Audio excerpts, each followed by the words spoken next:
Chapter 41. Cat, Cat, Cat 2.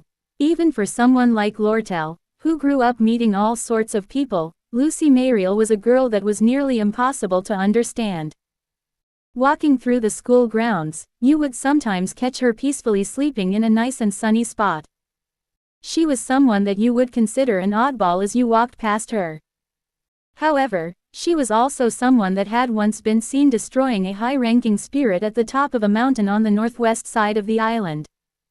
There was also the time that she got rid of a bunch of monsters that resembled sharks with a single motion of her hand. Lortel had often heard stories of people seeing her around, wielding an immense amount of transcendental strength. But during the Glaskin or Ophelis Hall incident, she could be found sleeping in a corner, not even thinking of helping out with her powers. There was a limit to how ridiculous a person could be, even if they were the type that lived at their own pace. In the first place, Lortel's resources didn't have a single bit of information about Lucy Mariel's identity or life. She couldn't even take a guess as to where she came from or what she did before entering Sylvania.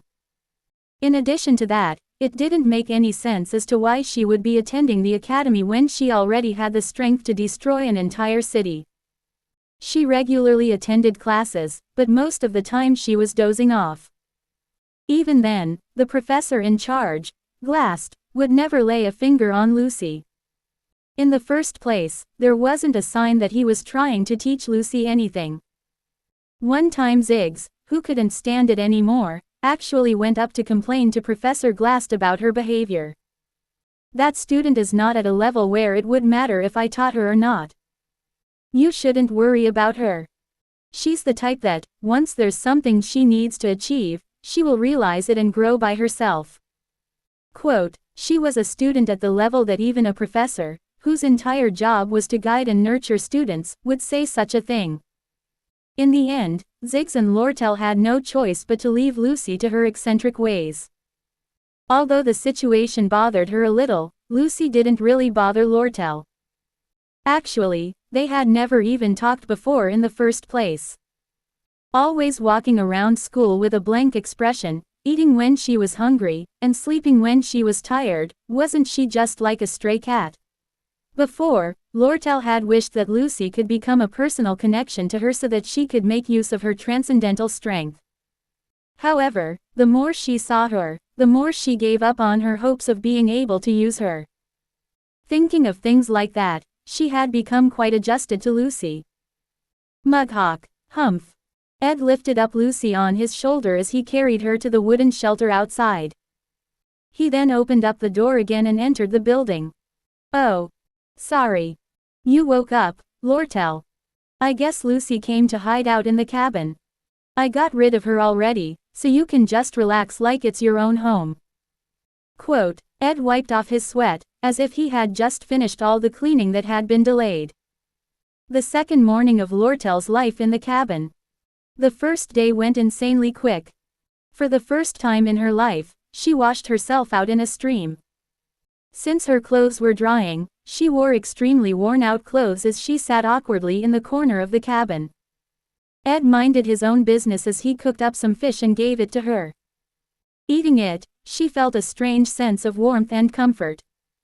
Looking up at the starry sky, she started to soak in the romantic atmosphere. There were all sorts of exciting and heart-racing experiences that had happened to her, so many that it was hard to summarize in just one sentence. As someone being chased, it was fun to finally go outside. Since she had spent most of her time stuck inside the cabin, just sitting outside in the camp gave her a strange sense of satisfaction. Even though the wooden floor was hard and tough, she was able to get a good night's sleep on it. However, calling her life hiding out in the camp a romantic healing experience, it was a bit difficult to call it that. Being on the run from someone had also played a role in it, but the most inconvenient thing for her was her natural enemy. I heard that Yennecar stopped by this morning. I guess she came over to read some books at the campfire, then do some spiritual training. If you need anything, you can also just let her know. Quote, the night before, Yennecar had stayed as late as possible, until curfew, when she had to return to Dex Hall. She returned to the northern forest early in the morning. She seemed to be spending all her time there, over the full 3 days that Lortel was there, sitting at the camp. Occasionally, when they would make eye contact outside the door, Yennecar would smile with the brightest, most positive expression in the world. Not falling far behind, Lortel would respond with her own bright, energetic smile. It felt like they were getting tired of dealing with each other. Anyways, over the 3 days that she had given up her life of being a merchant, the only enemy for Lortel was Yennecar. At least, that's what she thought. Lucy seems to come by the camp often. Tell me about it. I just think of her as a natural disaster. Quote, quote ellipsis ellipsis quote. Lortel felt her unique gut feeling starting to growl. Thinking about the fact that she saw Lucy both that day and the day before, she wondered if she was spending too much time at the camp. Whenever she had the chance, she would sit next to Ed's side, pick up some jerky on the drying rack, sleep somewhere like the roof of the cabin, or go over to the rocks that were near Ed while he chopped firewood to tell him random stories. In the first place, there was no reason to have any suspicions about Lucy, due to her nature. However, that was only with the way things were currently. Even Ed began to think of her visiting the camp as a natural thing, like a part of the scenery. Whenever she came to her senses, she was always sitting next to him. Wasn't that pretty dangerous? As said before, the opportunity for a relationship between a man and woman to progress came from a change in perception. If Lucy were to change her behavior and feel some sense of love or desire towards Ed, there would be another disaster, one other than Yennecar. Actually, it could be even more troublesome. It was one of the many lessons she learned while living in the world of business. If you found the seed of a disaster, it was best to remove it immediately. However, the way of doing so was troubling. If someone were to ask, how, she couldn't help but respond with a vague answer. It may get a bit noisy, but I'm very busy, so please try to understand. Quote, Ed brought over a pile of bricks that came out of seemingly nowhere and began to pile them up. Lortel nodded her head timidly as she glared at the wooden shelter, barely able to see through the crack of the open door. Wearing clothes that were completely messy and not straightened, Lucy, who was laying down stuffing her mouth full of jerky, had fallen asleep. Her appearance definitely suggested that she had no interest at all when it came to love, or the desire to keep Ed to herself. In the first place, it was clear that she had built up some sort of wall for those emotions. Lortel started to wonder if she had just overreacted. Anyway, Lucy was hard to understand from a normal person's perspective, due to her unpredictable actions. There was no harm in being too careful, but there was also no need to overreact and tire herself out for no reason. The relationship between Ed and Lucy was a matter between those two, and not for someone like Lortel to intervene in. Even though they weren't in a romantic relationship yet, trying to restrain her partner's actions seemed like a tiring move to make. After some degree of self-reflection, Lortel nodded her head as she leaned back against the wall of the cabin. She wondered if she had become unnecessarily sensitive to those unfamiliar feelings. Slowly, she started to enjoy her appearance, which was now quite different from the norm. She held her knees as she placed her chin on them, playing with her hair and taking secret glances at Ed's back as he carried the bricks.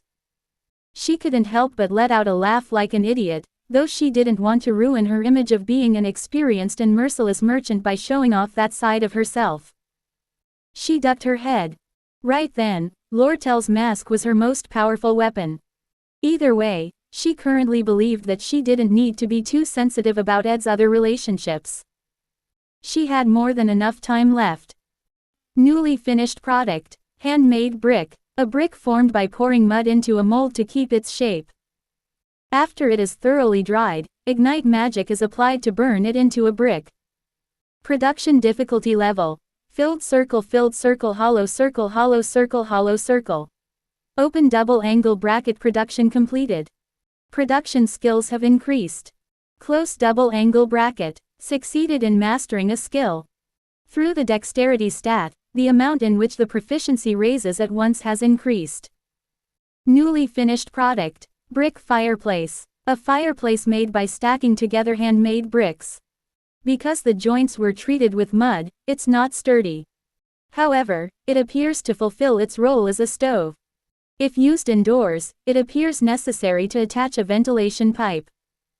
Production difficulty level. Filled circle, circle left half filled, hollow circle. Open double angle bracket, production completed. Production skills have increased. Close double angle bracket, crackle. I was working on it the entire morning, but I still didn't have enough time to make a chimney. I had no choice but to make use of the afternoon or work late into the night to do it. Still, I was satisfied with the level of the finished product itself, which was a great feeling that I hadn't felt in a while. Just a bit more, and it wouldn't be long until the day I could move into the cabin fully. I had a safe environment to live in. What a dream-like thing to say. Oh my. The smell is quite unique. Did you add basil? Belle gave me some last time. You could figure it out just by smelling it. I'm quite confident in my sense of smell. Quote, Lortel, who was humming a song. Yennecar, who was glaring at her. And finally, me. The three of us gathered around the fire as I finished preparing lunch. It was a dish made from raw fish, cut into fillets and then grilled on a grate with various spices as seasoning. As my cooking skill proficiency increased as time passed, as well as the fact that I was in an environment where I could gather and use a variety of ingredients, it felt like the types of food I could eat had risen quite a bit. Well, it was still all food that came from the wild, but anyway, the taste had been improving each day, which was a positive. Once I finished constructing the cabin, maybe it wouldn't be a bad idea to try and grow some small vegetables myself. Taking a bite with a stick, it proved to be full of juice, which seeped into my mouth and made it water. I haven't seen any sort of significant movement this morning. I think things are probably going as well as planned. Quote, Lortel covered her mouth with a modest movement as she chewed on her food and continued speaking. Yennecar seemed to be upset, as she was pouting without saying anything. After coming this far, all that's left is to wait it out for the results. Quote, all right. That's a good thing, but don't let your guard down. Quote, of course, Ed. Quote, Lortel smiled brightly as she spoke in a cheerful voice, which was unusual. Well, there's a lot of work that needs to be done now. There's lots of things to clean up in the aftermath, and I also need to pay you back. Quote, 20 gold coins isn't a big deal for your wallet though, is it? No matter how small the amount is, it must be paid back thoroughly. After all, I'm a merchant. Is there anything else you want, other than the cash? There is some remaining inventory in the branch warehouse that I can allow you to have. Quote, I'm not sure. I feel like you'll take advantage of me by giving me goods instead of money. Quote, oh my. Quote, Lortel twisted her reddish hair as she laughed aloud. I wouldn't play a game to try and trick you. Why are you trying to make me sad? As for something that comes to my mind right now, maybe construction materials. No, I know what I want. How about leftover magically engineered goods? Magically engineered goods. I had already finished deciding on what to choose for my production skill slot. Magic engineering and spiritual infusion. Between those two, the magic engineering related skill required you to be exposed to as many magically engineered products as possible if you wanted to increase your proficiency. That was why it was a lot easier if you knew someone who could distribute them. Doesn't have to be practical. Just any cheap leftover items you have. Quote, Lortel put her hand on her chin, seemingly lost in thought. You can let me know after you check your inventory. Quote, no, I'll think about it now. I've pretty much memorized everything already. Quote, you've memorized all of that? Watching and checking the inventory's stock every day, I can always memorize certain items that don't have much of a change. Quote, I wasn't sure. It wasn't something that I was seriously considering at the moment, but Lortel was already considering my request more seriously and aggressively than I had expected. But is there a reason for why you're asking for cheap, unpopular items? Well, it's not going to be all that useful, and it would be ridiculous to ask for something expensive, creating another debt or a burden. Quote, If that's the case, then, just wait a moment as I try to find something. Lortel smiled as she stepped out of the way for a moment, falling into thought. I waited for a minute or two, but after she sat there thinking for a while, I reached out to grab some more food. Come to think of it, Yennecar, I would like to ask you for a favor. Quote, HHMNG. Yennecar, who was eating a piece of fish, trembled. Perhaps she was surprised by me suddenly calling her name, or maybe she was just choking. I quickly handed her some water. I had been hesitant to bring it up, but after thinking about it for a bit, I realized that there was no reason for me to be so worried. These days, I'm trying to learn more about spirit-type magic. I also want to try making a contract with a low-ranking spirit. I was wondering if I could get some help with that. Quote, yeah. Quote, Yennecar twisted her braided hair, humming thoughtfully. Suddenly, she let out an, aha, and nodded her head. Thinking about it, Talkin has been talking about you so much, Ed. His neck is still a bit stiff after you cut it. Quote, quote, you don't have to look like that, Ed. Talkin may be a bit grumpy, but I still made it clear to him. Because of the circumstances, you didn't have a choice. I told him to quit being so emotional, or I'd get mad. Picturing her getting mad, all I could picture is her just stamping her feet and puffing her cheeks out. Of course, that wasn't very trustworthy. There was nothing good that came from being on bad terms with a high-ranking spirit, but he probably wouldn't take his anger out on me, right?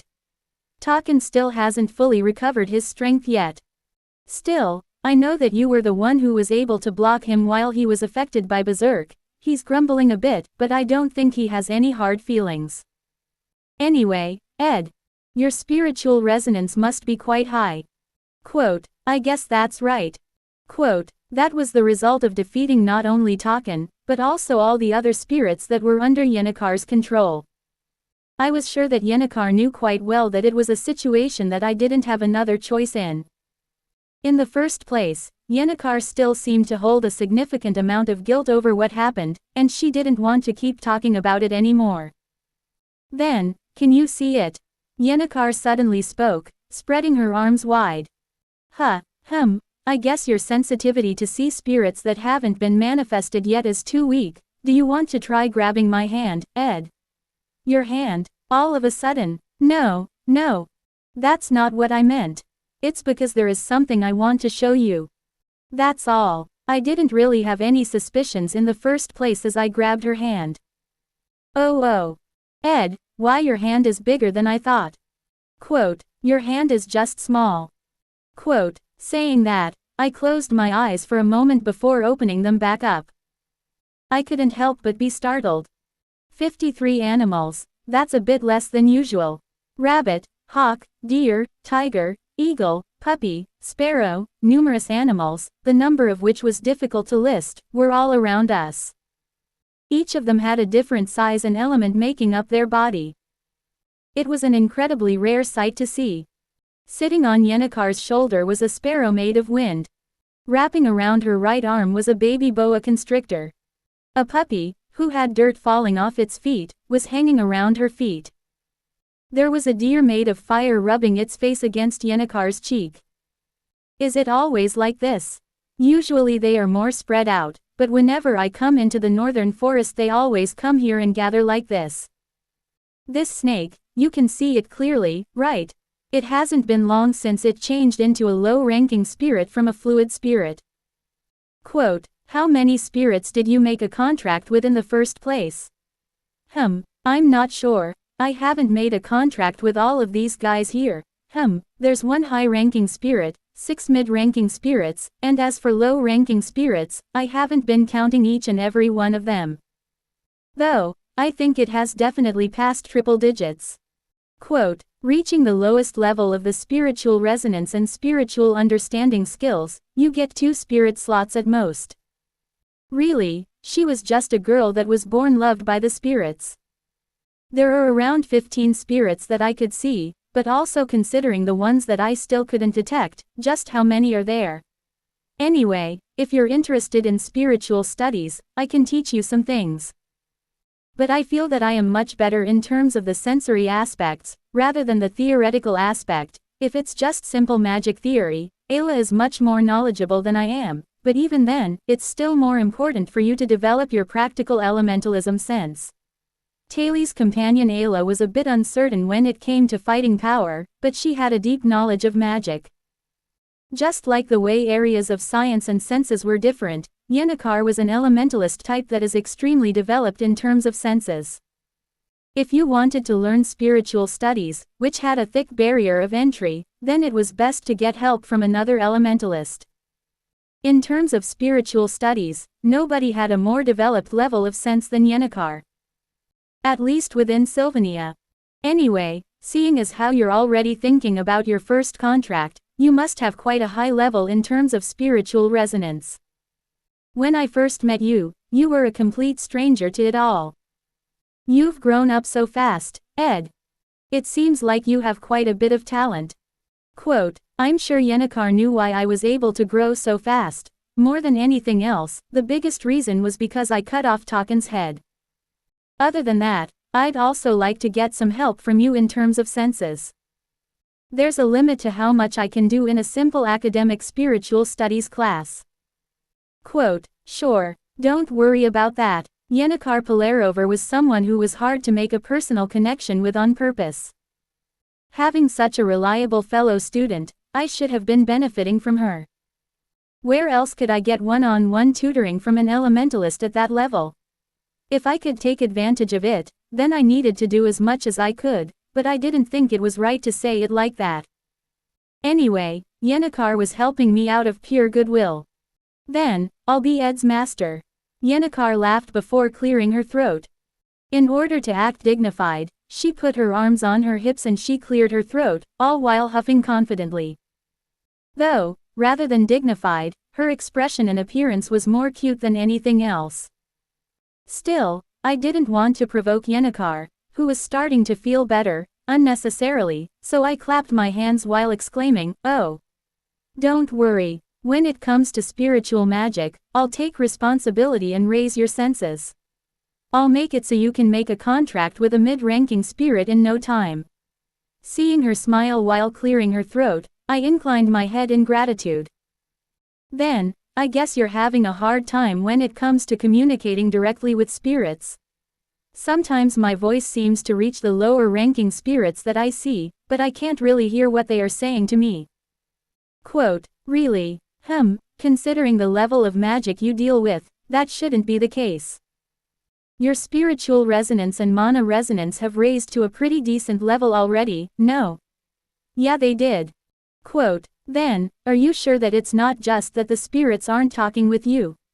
Even if you can't hear them clearly, you should at least be able to hear the spirits vaguely. Yennecar said that as she thrust her index finger at the sparrow sitting on her shoulder. The cute sparrow quickly moved onto Yennecar's index finger. Karis, will you try to talk to Ed?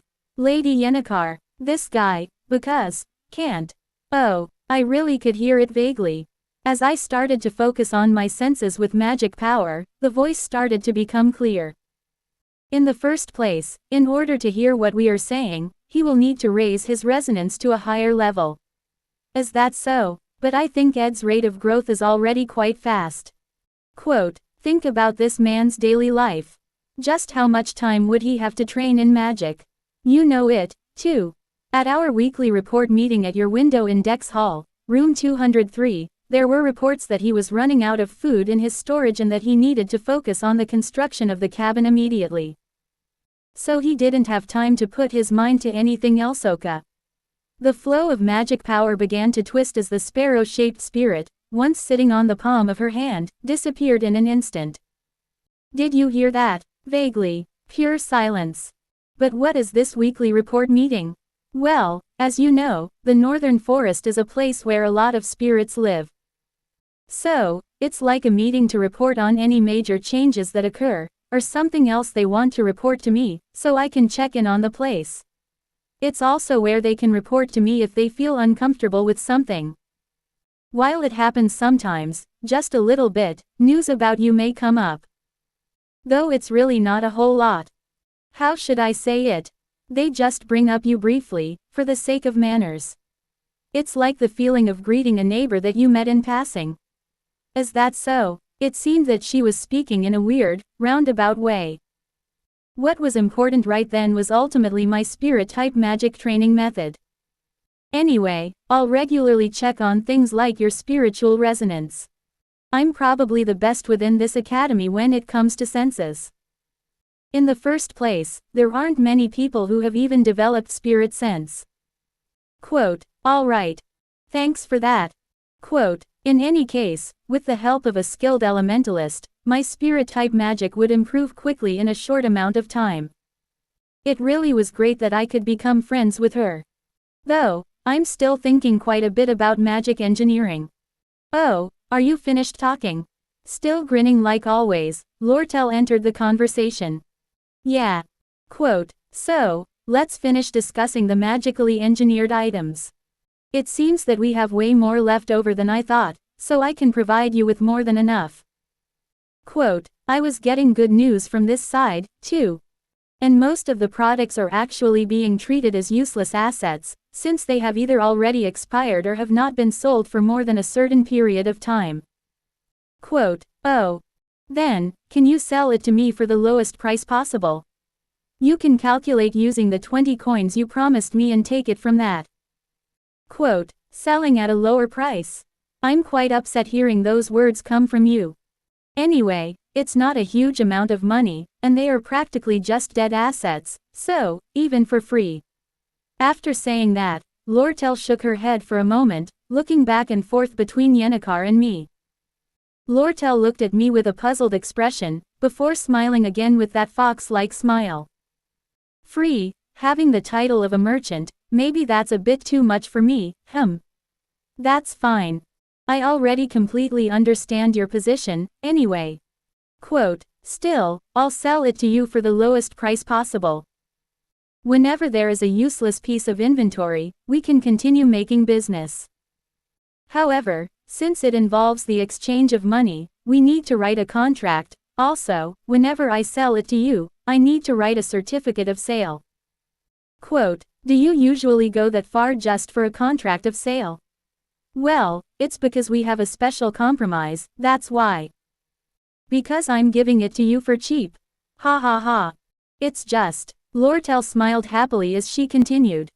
Since you'll have to renew the contract every time, you should visit the Elk Company's branch in the commercial district every so often. Well, since you'll be going anyway, it'll be great for us to have a cup of tea and exchange stories with each other. Considering the change in sales, the more frequent the contract the better, so how about once a week? No, how about once every 3 days? Well, since it's a contract, I guess it can't be helped but be a bit cumbersome. Don't even think about trying to take advantage of me. Quote, oh my, as I told you last time, the secret to Elk Company's longevity is having a conscience. Quote, it was really important that I have a place in which I could be provided with magically engineered items safely. I would just have to fix up the details when I went there later. It wasn't not that I didn't know how to look at magically engineered items. But, is it really okay to give this much to me for free? Suddenly, Yennecar butted into the conversation. Ed helped you so much this time. If it's an amount that won't cause too much damage to the books, then there's no need to be so strict on the contract. Quote, Yennecar spoke in a strangely stiff tone, and Lortel responded in a firm tone. I'm still a merchant. Even though he may be my savior, I can't just give away items for free. That is against my work ethic.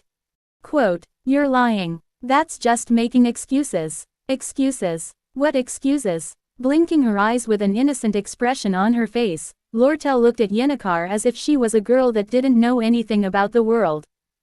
Of course, there was no way Lortel would be such a girl. In fact, there seemed to be room for further consideration in regards to negotiating the price. There was a high chance that, if Lortel was grilled about her involvement with the occupation of Ophelis Hall, I would have a more advantageous position in the contract. That was quite a sharp point that Yennecar realized. You couldn't ignore Lortel's heart, which would do anything evil just to make a single coin more. I sat around thinking for a while, considering how I should end the conversation. Oh my! I didn't expect to see Lady Lortel here. Quote, turning my head and looking into the forest, I saw the face of a familiar visitor. Ms. Bell, what's the matter? Seeing me, Lortel, and Yennecar all sitting around the campfire, Belle suddenly pressed on her temples and closed her eyes gently. No, I apologize. I feel like my head is already spinning, seeing all of you here. Quote, what? This situation doesn't seem to be very peaceful. I apologize for coming here so suddenly. Quote, Lortel was the first person whose eyes went cold. She didn't want to see anyone related to Ophelis Hall. She didn't want her location to be discovered. Though, actually, at that moment Lortel's victory was pretty much guaranteed. It was already time for the sale of the equipment to be finished.